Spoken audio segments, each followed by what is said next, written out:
ఎవరికీ అర్థం గాని ఒక స్ట్రాటజిక్ ఎత్తు వేసేసింది అమెరికా. అది నీట్‌గా అమలు చేస్తోంది. గల్ఫ్ దేశాలు ఆ మధ్యన చైనాతో సంబంధాలు పెట్టుకొని డాలర్‌లెస్ ఎకానమీ వైపుకి వెళ్ళడానికి రెడీ అయినాయి. దిర్హాములలో డబ్బులు లేకపోతే గనక వాళ్ళ కరెన్సీలలో డబ్బులిచ్చేటట్టు అలా తీసుకోవడానికి చైనా, రష్యా సిద్ధపడటం. చైనా, రష్యాలకు సంబంధించినటువంటి యువాన్లు, రూబెల్స్‌లో కార్యకలాపాలకి వీళ్ళు సిద్ధపడటం. అందరూ కలిస్తే అసలు అమెరికా సర్వనాశనం అయిపోతుంది ఆర్థికంగా.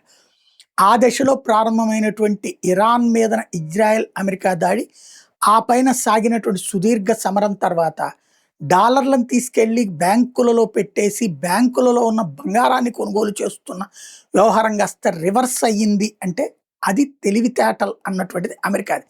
ఇప్పుడు ఇరాన్‌తో శాంతి చర్చలు అయిపోయినాయి. అక్కడ గొడవలు అక్కడ నడుస్తున్నాయి. ఇప్పుడు మార్క్ రూబియో గల్ఫ్ దేశాలకొచ్చాడు. వచ్చి గల్ఫ్ దేశాలని కన్విన్స్ చేయడం లేదా కన్‌ఫ్యూజ్ చేయడం ప్రారంభించారు.